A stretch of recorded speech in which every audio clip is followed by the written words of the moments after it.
Hey nerds, Farmer Jesse here. Welcome to Growers Daily. It is Friday, October 4th, and today we're going to talk about turning compost efficiently. We're going to dig into some comments from listeners this week, and I'm going to talk about what I do to unwind. So let's do it.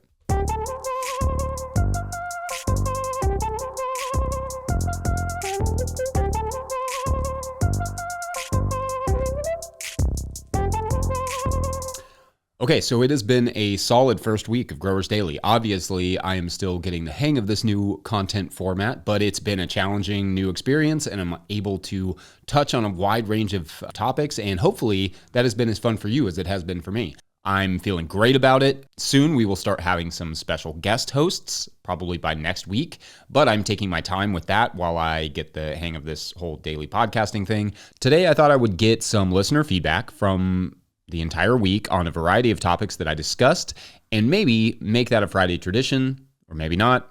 Who knows? Friday feedback. If it alliterates, it obliterates. I don't know. That one doesn't really. I need to work on that one. The first notable listener feedback of many, so thank you for those. Anyway, this one comes from Zach Williams 805 on YouTube about Wednesday's episode, in which I talk about the rough summer alcohol is having in the news. Zach writes, I'm a small-scale market farmer and former beer brewer of 10 years. Before leaving the brew house, we saw an increase in grain price and simultaneously grain that gave us less sugars for fermentation. Generally, this is thought to be due to heat and drought in major barley growing regions like Montana. Zach writes, what I had heard was many barley farmers were looking at more winter hardy types of barley to help reduce the need for water and boost the amount of available barley in the summer. Lastly, I think alcohol consumption has to do with a generational change as well. I know my brewery was well aware that Gen Z is seemingly much less likely to drink alcohol. It is thought this is due to social media and seeing people online acting foolish while drunk.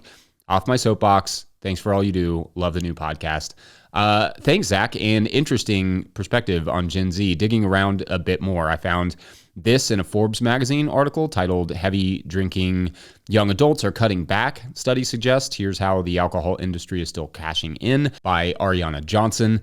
That says, quote, almost 30% of college students in 2018 reported abstaining from alcohol compared to 20% in 2002, according to a 2020 JAMA Network Open study. Some 62% of adults under the age of 35 say they drink, according to an August 2023 Gallup poll, down from 72% 2 decades ago.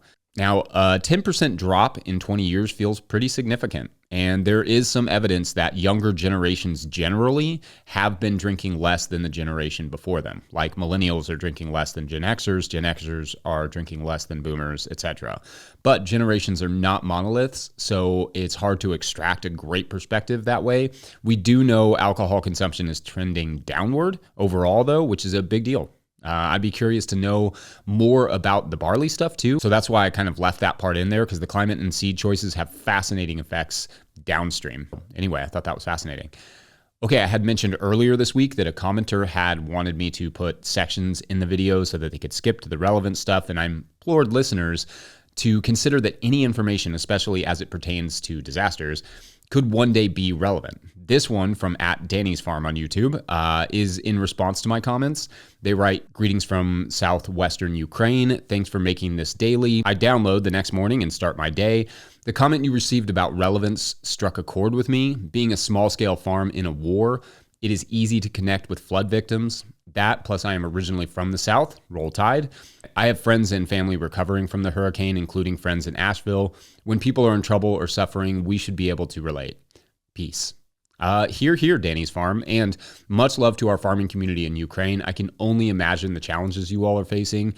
Unrelated, I like that Danny's Farm wrote roll tide in there. For the uninitiated, that's a reference to the University of Alabama sports.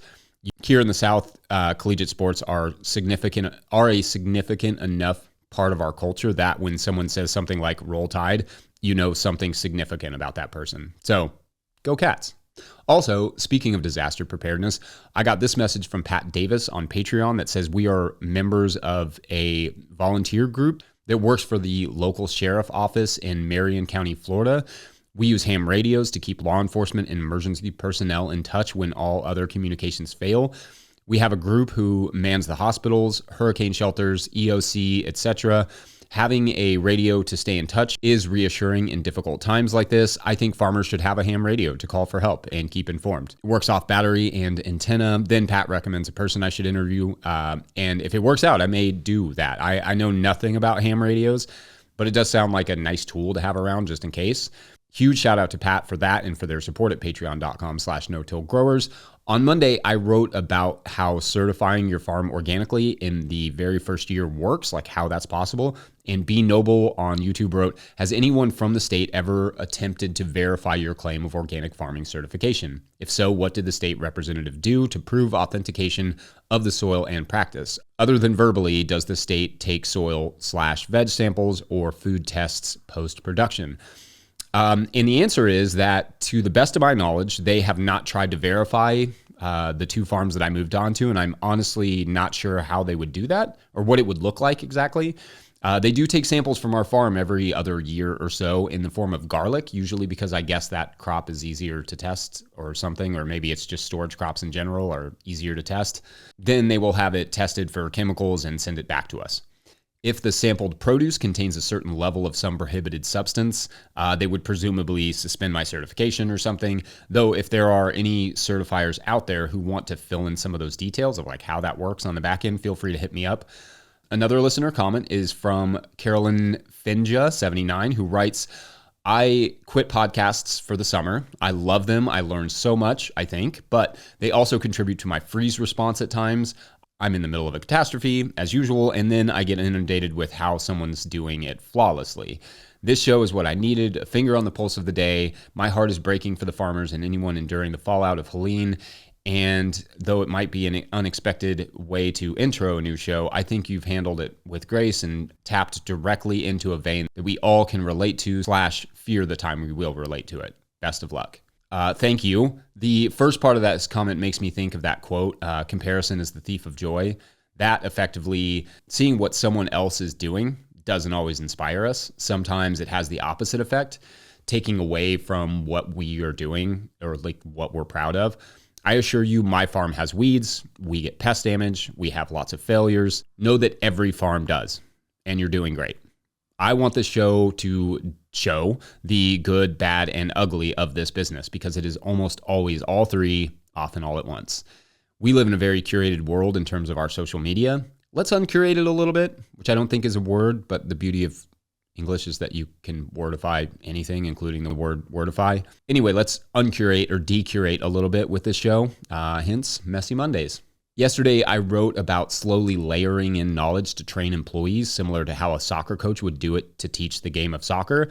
And the last listener comment that I wanted to point out came yesterday, and it's from Robert Cottrell 9810 on YouTube, who wrote in response to that, I'm a teacher, context is everything, and scaffolding knowledge, adding details, skills bit by bit is a primary teaching / learning concept. So great points. I actually hadn't thought about the challenge this idea must be for teachers who often have to teach information and not hands-on skills. A hands-on skill is a very different beast because the context is right there for both a sport or a farmer, or for that matter, a chef or a plumber or whatever. Like, not only can you talk about it, but actually do it in the moment. Say like history class, you can't just be like, okay, kids, today we're going to learn about the history of the Roman Empire. So I thought it would be helpful for us to go take over all the other schools in the town, and then we can talk about the expansion and establishment of the Roman Empire. All right, single file, don't forget your armor, and we'll discuss Octavian during the first siege. The context, in other words, is perhaps harder to establish in teaching, but I'm sure there are strategies that would be fun to hear about. All right, keep the comments and questions coming. I love getting the feedback. It's very helpful to me. Speaking of questions, we have a Patreon question on compost turning for the next segment. BRB. Today's episode is brought to you by Rimmel Greenhouses. Whether it's tomatoes to market, flowers in the spring, or your family's harvest, growing in a greenhouse protected from the weather provides the right environment that you need for a harvest that you can count on. Rimmel greenhouses are designed for durability and offer the quality that you need to grow productively year-round. Visit rimmelgreenhouses.com to get a quote today. If I may editorialize for a second, I own a Rimmel tunnel. I love it. We built it ourselves, and I really appreciated the quality of the tunnel as well as the customer service we received in the process. So make sure to check them out. As always, Patreon members get first dibs on the questions of the day. If you want to support our work, not only can you ask questions like the one I'm about to get to today, but you can also help guide our work by being a Patreon member. Oh, and I'm shouting out every new Patreon member who signs up that day at the end of the episode for the entire month of October, and every member who bumps up from one tier to another as a very small thank you to a very big thing. All right, today's question comes from Kimberly Monaco. It is asking about how to turn a compost pile quickly. For example, she says, I know that if you turn the pile daily, it produces faster than being turned weekly. Additionally, this pile would be smaller, such as 3 feet by 3 feet, because I want to use it as soon as possible. Thanks, Kimberly. Great question. Okay, so there are a few things to tackle here in this, like how to increase decomposition of compost pile quickly, how to physically turn a pile more often without killing yourself or your back, emphasis mine. The one sort of unasked question would be, is quick compost worth it? So let's start with that first one of speeding up the decomposition. When the pile first heats up, or to help it heat up, turning it can increase the decomposition and really kickstart that composting process. This is because turning injects oxygen in there, and oxygen-loving organisms go bonkers eating, well, whatever you put in there. This, for a little digression, also happens in tillage, where oxygen is whipped into the soil through the tiller, and oxygen-loving bacteria begin to rapidly consume the soil organic matter and release it as CO2, carbon dioxide. A similar thing happens in a compost pile, but that's a requisite part of the process. Air is essential to compost production, and you need some of those larger particles to break down into a more stable but rich form of organic matter. So yes, turning it more is how you will speed up the process, and it will result in more rapidly decomposed material as long as you are also maintaining good moisture in the pile, because the pile will also dry out faster the more you turn it, and microbes need moisture to do their thing. Once the thermophilic stage, the hot stage, is over, then you don't want to turn it as much. The curing stage is where you really start to develop the microbial diversity and nutritional bounty in compost, which we will get back to in a moment. First, physically, how could you turn a pile more? Well, the answer to that is going to be a little personal for every person, based on just your ability to move a giant pile of heavy material and the time you have, and honestly, what the materials are. You mentioned a rather small pile at 3 feet by 3 feet, which could be turned by hand, and by hand, I mean like a pitchfork or something, as a good morning exercise. I like small piles because they enable you to use nitrogen sources quickly when they pop up. And like for me, nitrogen sources being something I've had a lot of trouble consistently locating here where I am. So for instance, you mow the grass and you have fresh cut grass clippings, which can be high nitrogen. It's nice to just go ahead and get those composting with some food scraps and other materials, but it may not make a super large pile. With a bunch of materials to reduce the labor, you could also set up a static aerated compost system. I've done a video about this. The static aerated compost system basically just uses like pipes and a bouncy house blower to blow oxygen into your pile. And that helps to control the temperature and inject the oxygen, and also just kind of get the pile going or slow it down. I will say the nice thing about turning a pile is the even decomposition of the entire pile. Static piles are not very consistent, and so the disease and weed seed management will likewise be somewhat inconsistent. Now, back to the question of quality. No two compost piles are the same. It varies a lot based on what you use to make the compost pile. But some things that generally happen when a compost pile is allowed to age after the thermophilic, again, the hot stage, is that the total nitrogen in the pile doesn't change, but the form that nitrogen is in changes to a more plant-available ammoniacal form, which is a great word, ammoniacal, just essentially meaning the nitrogen compounds derived from ammonia, primarily ammonium, NH4+, and to a lesser extent, ammonia, NH3 gas. These are the forms that plants can more readily utilize of nitrogen. Also, the pH level goes down quite a bit, according to the studies. When the compost is allowed to mature, and other nutrients beyond nitrogen may also become more plant available as well. All that to say, yes, you can rapidly speed up the creation of compost, but it's really time that allows the compost to mature into something beautiful and something really helpful for your garden. It's sort of like a soup. I don't know if that's the right analogy, but it's like a soup. Like, sure, you can make a soup really fast, but it's after the soup sits for a night or two or whatever, right? That's when it really finds its genius. Totally unrelated, but sort of related. I used to order pad thai from a Thai place in the Lower East Side when I worked in New York City. There were years and years ago. but I wouldn't eat it right when I ordered it. I would just put that in the fridge and then eat it the next day for lunch because it was that much better by just having kind of married together overnight. Anyway, I hope that's helpful. My compost nerd friends can feel free to jump in here into the comments and flesh that out a bit more if you'd like. We're going to take a quick break, and when we return, how I turn off the farming in my brain. Be right back. Hey you all, the No-Till Growers crew and I want to use the ad space today to point you towards a couple resources to help farmers in North Carolina directly affected by Hurricane Helene. Both the Organic Growers School, or OGS, and the Carolina Farm Stewardship Association, called CFSA, are local ag organizations and have done a lot of work gathering resources for those of us who want to chip in. So their resources will be linked in the show notes, as well as the Appalachian Sustainable Agriculture Project, or ASAP, which was the organization mentioned by Lyric on Tuesday when I spoke with her about her farm's experience with the hurricane there in North Carolina. It is impossible to overstate how big of a disaster this is. Sincerely, one of the worst American disasters since Katrina. So please help if you can. Even if just throwing a few bucks towards a farmer's GoFundMe, that would be huge. Thanks, and back to the show.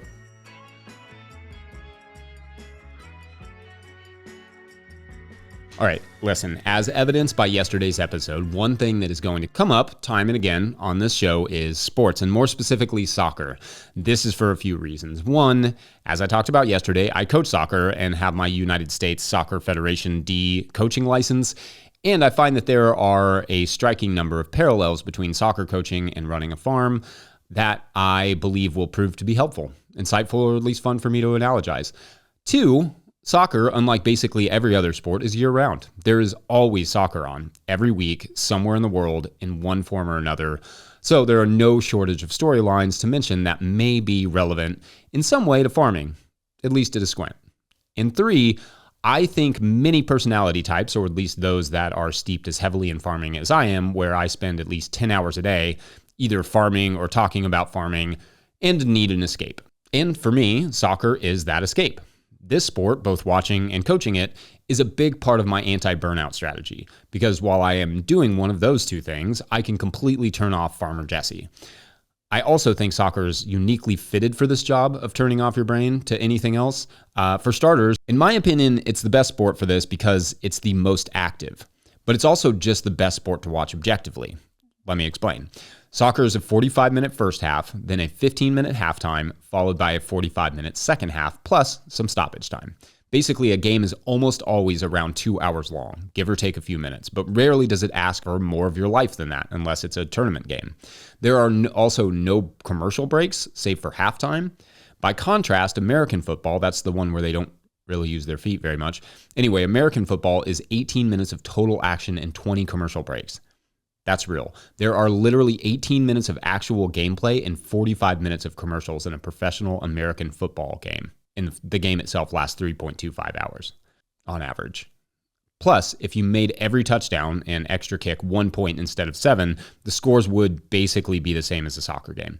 So the argument that soccer is low scoring doesn't really hold up, at least not compared to American football, especially when the points per minute are taken into account. Other beloved American sports don't fare all that much better. Soccer is not only incredibly efficient time-wise, it's also incredibly nerdy.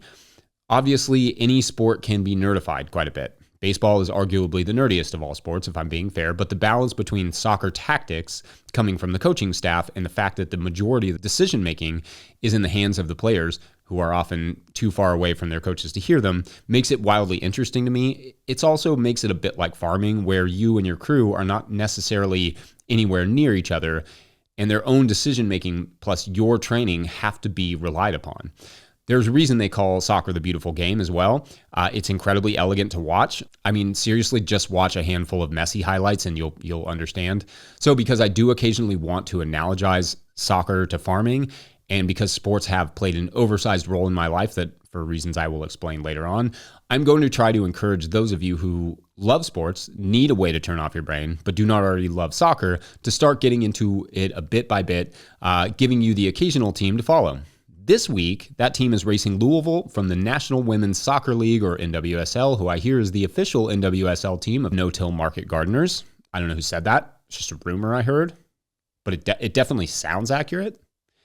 Anyway, being only 45 minutes away, this team is literally and figuratively close to my heart, but they have finished 9th in the league, also known as one spot outside of the playoffs, every year since their inception, and they have just a few weeks to try and get over that line. So I'm calling on my market gardening family to throw your support behind Racing Louisville this week and help them get over that playoff line. My family and I are greatly value their existence. Not only is their stadium a fun place for the kiddos to go and play, but studies show that live sports and sports fandom have beneficial social and mental effects on people and offer a release of the week's stresses. And I don't know about you, but farming comes with no shortage of stressors. So anecdotally, I can confirm soccer rules for stress relief.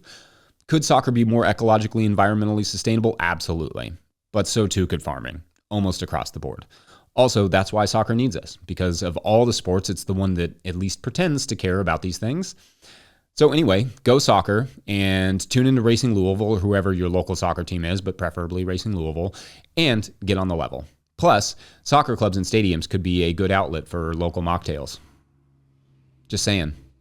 I will also be coaching 3 soccer games this weekend, so wish me and my kiddos luck on games this weekend, and wish Racing Louisville luck as well. They are playing the KC Current, who are one of the best teams in the league. Oh wait, forgot I had a hat. They are playing the KC Current, who are one of the best teams in the league and a likely title contender, but Racing desperately needs this win to stay in the playoff race, so we need all the help we can get. Hannah and I will be there in person with the kiddos. It's Star Wars night, so I mean, who's going to miss that? So we'll root them on so long as the weather holds. Probably even if the weather doesn't. So watch for me on TV, and by TV I mean NWSL Plus at 7:30 p.m. Eastern, and let's go racing and taking a break from farming. Anyway, this will not be the last time soccer enters the chat, but that's it for Growers Daily today and for the week. I will be back here on Monday for Messy Monday. If you want to support and grow this little seed of a show, join us over at patreon.com/no-till-growers. I will shout out every new Patreon member who signs up in the month of October and who bumps up from one level to another. A couple other ways to support this show is to simply share it with friends. That's always amazing to see. You can snag a copy of the Living Soil Handbook over at no-tillgrowers.com, or a hat, or Dan Brisebois' new book, The Seed Farmer. That one is on pre-order now. It comes out in November. Huge shout out to Willie Breeding for the theme music and the rest of the team there at No Till Growers. Any ideas or listener feedback, let me know. The ideal way to do that is through Patreon, but also if you're watching this on YouTube, you can hit up the comments section. I will occasionally pick out comments that I think are helpful or at least interesting. There's also the forum at no-tillgrowers.com. Still sending our love to those affected by Hurricane Helene. Please keep them in your thoughts this weekend and check out some of the resources in our show notes for ways to chip in and help. Next week, I'm going to be looking for the best farming advice you ever received. Think about that this weekend. Hit me up. It can be technical, philosophical, whatever. I will post a thing on Instagram stories as well today, so you can respond to that or respond in YouTube comments or wherever. Otherwise, I will see you all back here Monday afternoon, and we'll close out with Patreon shoutouts, followed by something I'm going to call Friday Field Notes, where I record some audio from the field. I do it often anyway, just when it pops into my brain. And I'm going to share one of those with you. But first, huge shoutouts this week to, let's see who we got. Ron Middleton, Jen Arnbrister. Arnbrister, that's the kind of name that makes the country come out of your voice. Like, I don't normally have much of a country accent, having grown up in Kentucky, but if I say Arnbrister, it's unavoidable. Great name. Wonderful Tiny Farm and Jim Smith. Thank you all. Thanks you all for the support. We're getting new members every day, and it's so amazing. Thank you. Have a great weekend. We'll see you Monday. Vamos Morados. Bye. I think sometimes one of the most important lessons that I've ever learned is to just be flat out honest with yourself about what you actually have. Because, like, for instance, last week I kind of oversold lettuce, and the gut wrenching feeling, or like the just like gut turning feeling of having to, email a chef and say, oh, psych, I didn't actually have as much as I thought I did.